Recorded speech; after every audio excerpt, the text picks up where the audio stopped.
माझे नाव प्रणाली सुरेश पवार. घटक संगणक परिचालन मार्गदर्शक प्राध्यापक डॉ. साळुंखे सर. उपघटक एक्स्टर्नल डिव्हाइसेस.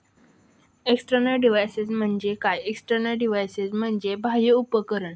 बाह्य उपकरण जेव्हा संगणकाला जोडून वापरले जाणारे उपकरणे किंवा साधने. संगणकाला मुख्य स्टोरेजमध्ये नसलेले डेटा स्टोरेज करण्यासाठी बाह्य स्टोरेज वापरले जाते.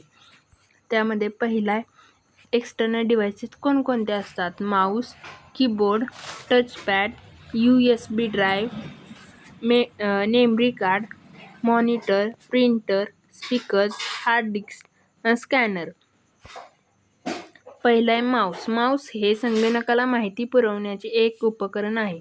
आधुनिक संगणकाचे माऊस हे एक विभाज्य अंग होऊन बसले आहे. जगातील सर्वप्रथम माऊस 1981 साली झेरॉक्स कंपनीने तयार केलेल्या संगणकात वापरला गेला. माऊसला XY पोझिशन हे इंडिकेटर हे नाव आहे. माऊस ही एक अशी वस्तू आहे जिचा वापर करण्यासाठी कठोर व सपाट पृष्ठभागावर ठेवणे आवश्यक असते. माऊसचे मुख्य कार्य म्हणजे स्क्रीनवरील कर्सरला इच्छित दिशेने हलवणे. दुसरा आहे कीबोर्ड. कीबोर्ड हे एक संगणकात मजकूर टाईप करण्यासाठी वापरले जाणारे इनपुट डिव्हाइस आहे. कीबोर्डमध्ये बटणे किंवा की असतात. कीबोर्डवर अक्षरे, संख्या आणि विशेष वर्णांसाठी की असतात. कीबोर्डला मराठीत कळफलक असेही म्हणतात. कीबोर्डवरील की संख्या वेगवेगळ्या असू शकते, जसं की 101, 108, 114 ही कीबोर्डवरती असतात. अलीकडे वायरलेस कीबोर्डसुद्धा उपलब्ध झालेले असते. कीबोर्ड हे संगणकाला एक महत्त्वाचा भाग आहे. अक्षरे, संख्या, चिन्हे टाईप करण्यासाठी आणि संगणकाला सूचना देण्यासाठी याचा उपयोग केला जातो. तिसरं टचपॅड. टचपॅड आणि ट्रॅकपॅड हे एक प्रकारचे पॉइंटिंग डिव्हाइस आहे. त्याचा सर्वात मोठा घटक म्हणजे ट्रँकल सेन्सर. सपाट पृष्ठभागावर असलेले इलेक्ट्रॉनिक उपकरण जे वापरकर्त्याच्या बोटाची हालचाल आणि स्थिती ओळखते आणि त्यांना 2D मोशनमध्ये रूपांतरित करते, ज्यामुळे संगणक स्क्रीनवरील ग्राफिकल यूजर इंटरफेसमध्ये पॉइंटर नियंत्रित होतो. चौथा USB ड्राईव्ह. USB ड्राईव्ह म्हणजे एक पोर्टेबल डिव्हाइस असून त्याला फ्लॅश ड्राईव्ह, पेन ड्राईव्ह किंवा थंब ड्राईव्ह असेही म्हणतात. पेन ड्राईव्ह एक डेटा स्टोरेज डिव्हाइस आहे.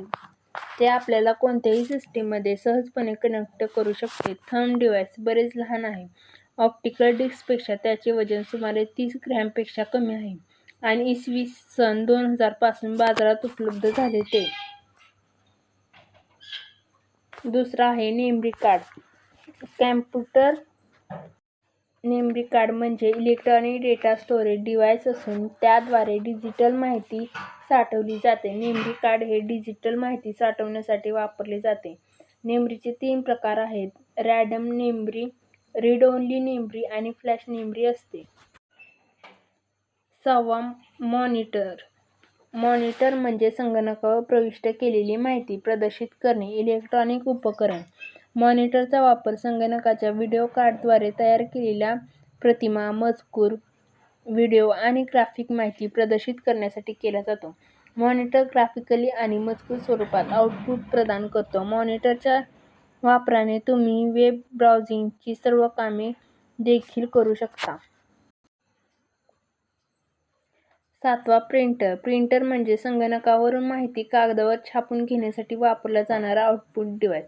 प्रिंटरद्वारे छापलेली माहिती तशीच राहते, म्हणून त्या माहितीला हार्ड कॉपी असेही म्हणतात. प्रिंटर हे संगणकाच्या नियंत्रणाखाली प्रिंट करतो. बहुतेक आधुनिक प्रिंटर रंगीन मुद्रण देतात. वेगवेगळ्या प्रिंटरमध्ये 3D printer, inkjet printer, laser printer आणि थर्मल प्रिंटर यांचा समावेश होतो. 8. स्पीकर. स्पीकर हे शब्दाचे मराठीत अनेक अर्थ होतात, जसे की वक्ता, व्याख्याता, अध्यक्ष, ध्वनिप्रेषक. स्पीकर म्हणजे विद्युत संकेत ध्वनीत बदलणारे उपकरण. पोर्टेबल स्पीकर, ब्लूटूथ स्पीकर आणि मल्टीमीडिया स्पीकर म्हणतात. स्पीकर हे आउटपुट डिव्हाइस आहे, ज्याचा उपयोग विविध उपकरणांमध्ये ध्वनी निर्मितीसाठी केला जातो. 9. Hard disk. Hard disk drive म्हणजे संगणकातील एक अंतर्गत किंवा बाह्य घटक असतो, ज्यावर ऑपरेटिंग सिस्टीम, ॲप्लिकेशन आणि वापरकर्ता फाईलचा डेटा साठवला जातो. हार्ड डिस्कला हार्ड ड्राईव्ह, संकेतचक्रिका संचालक, डेटा भंडारण यंत्र असेही म्हणतात. 9. स्कॅनर. स्कॅनर हे एक उपकरण आहे जे कागदपत्र माहिती डिजिटल स्वरूपात रूपांतरित करते. या माहितीला संगणकावर पाहता येते, संपादित करता येते आणि संग्रहित करता येते. स्कॅनरला डिजिटल फोटोकॉपीकर म्हणतात, जे दस्तऐवज किंवा प्रतिमेची सामग्री कॅप्चर करते. धन्यवाद.